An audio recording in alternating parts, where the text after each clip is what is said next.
Hey, good morning, folks. It's 9 a.m. on the East Coast, and this is Monday Morning Club Quarterback brought to you by BeyondTheBaselines.com. I'm Ed Shaniff, your host, and it's great to have you all here this morning. Just 10 days before the big day, Christmas. I wish everybody happy holidays, happy Hanukkah, whatever you may be celebrating. I hope you have the peace of the new year and a great family experience. That's what it's all about is family.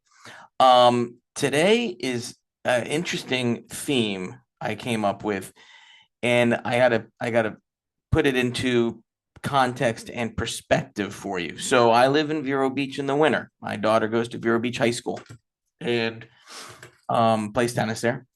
But their football team has in 1981 won the Florida State Championship, 3A, 3C. We're a big school. I mean, I think there's 2,400 kids at the school. Anyhow, they got to the semis last week. They beat Palmetto, which is a big school down south. And then they had to play Lake Mary, which I believe is up in North Orlando, up that way. But they had to play them down at the FIU College Stadium down in Miami on Saturday evening, a rainy night. And there's been a lot of chit chat about the last Hail Mary. So Vero Beach was ahead, I think, 24-3 or 20, then 24-11. There was a couple calls made by the coach. I know the coach very well. He was my AD when I coached the team there, the high school tennis teams, both girls and boys, about 10 years ago. Um, he's been a wonderful asset to the school. But what I want to talk about is how fast a membership can change. He lost the game on this last play, which is questionable. But then there were a couple of calls he made based on defensive injuries that people aren't quite agreeing with, delaying the game by running into his own end zone and creating a safety, working off the clock. Hey, those are coaches' game time decisions. And all of a sudden, the next day, some of the students are saying he's going to get fired. And I was like, what? He's been an unbelievable, incredible asset to our school. He got us to the finals of one of the biggest states there is for football, as we all know. And now there's some students calling for, his termination. And I was like, geez. But it shows you how fast a membership can change. He was the flavor of the month through the semifinals. They beat Palmetto 55-53. It was a close game, a one pointer, I think. And this one, he loses by a point on a Hail Mary. And all of a sudden, people are out to get him. And it can happen to a director of tennis or director of golf. And I'll bring it back to my club. And I think some of it depends on the people you're dealing with, the membership or the client that you have, or your history. And, if your history is a strong one and you have great relationships with your board and a great relationship with your membership, you tend to be in a stronger position, but that doesn't always help, does it? And there's sometimes when I think it's right for a director or GM to gracefully throw in the towel and say they've had enough. So last year at my club, here's what happened. We had, and it's always similar people. We had four players, two teams, club championship, which is played over the course of the summer, and you have to play by certain dates. But the finals have to be on a certain weekend, finals weekend.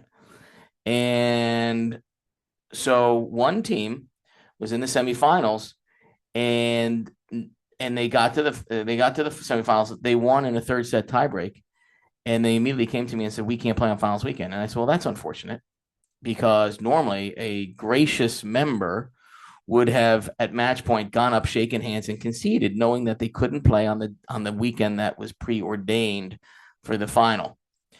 But they said they had an agreement with the other team. Well, the other team, also notoriously playing a few games here and there with dates and things, said, well, one of us just fell. We're going to get an MRI, but we can definitely play on the weekend. And I said, well, that's a bunch of baloney, isn't it? How do you know if you haven't gotten the MRI yet? So I went home, slept on it, and this is like the seventh year in a row this kind of stuff has happened with these teams. I went into the board and I said, guys, I'm not going to play this final. I think finally I've come to a point where I can say, this is not for the greater good of the club. This is all about you. And so I canceled the final. And yeah, they were not happy. They went to the board. Board had my back. And I think in the end, the way I portrayed it in a nice way, saying, This is an example to the kids too, because the kids have to do the same thing.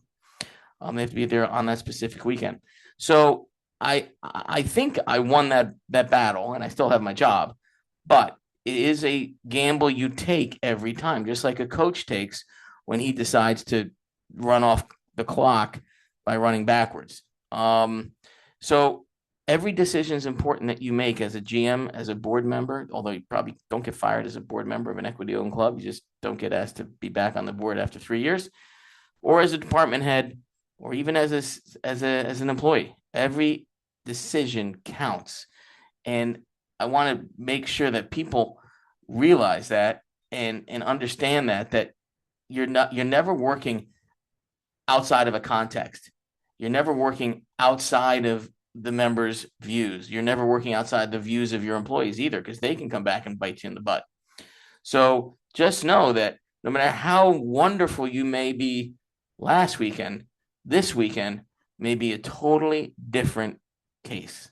And I feel sad for the athletic director at Vero Beach. I think he's going to keep his job. I hope he's going to keep his job. He's a wonderful guy, and he's helped me, and he's helped my family, and I enjoyed working for him all those years ago. So, best to him, but also best to all of us who have to deal with the same stuff, whatever job we're in. If you're in printing and media, you've got the same problem.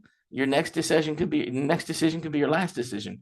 And we have to think of it that way every time we lean back in our chair and weigh the pros and the cons and try to see the consequences. That sometimes for me is the hardest thing, is I don't see an intended or an unintended consequence when I make that decision. And it comes back into my right ear and flies in and goes, "You stupid one, you didn't see this coming." And I go, "How did I not see that coming?" So the best advice I can say is sleep on it. And that's what I did with the finals up there at Spokane this summer. And that's what I do with most decisions now. I don't rush to judgment. I don't shoot from the hip anymore. Call it elder statesman, older, maturity, wise, sage, whatever word you want to use. But I usually sleep on it.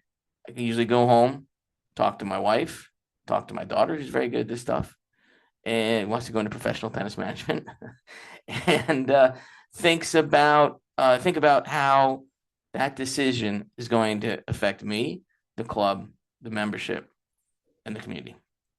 Everybody, I don't see anybody that has asked to be on the mic today, so I'm going to sign off today. It's a quick one, and I know it was high school football. There's a lot going on in the pros. Chiefs are out. Mahomes is hurt, but I'll say that for next week, because we've got 3 more weeks of this regular season. It's getting do or die time. I will say Buffalo was lucky to come back against Miami. Have a great day, people. We'll see you next Monday, 9 a.m. Eastern time. The Monday morning club quarterback. I'm Ed Shanahan with beyondthebaselines.com. See you soon.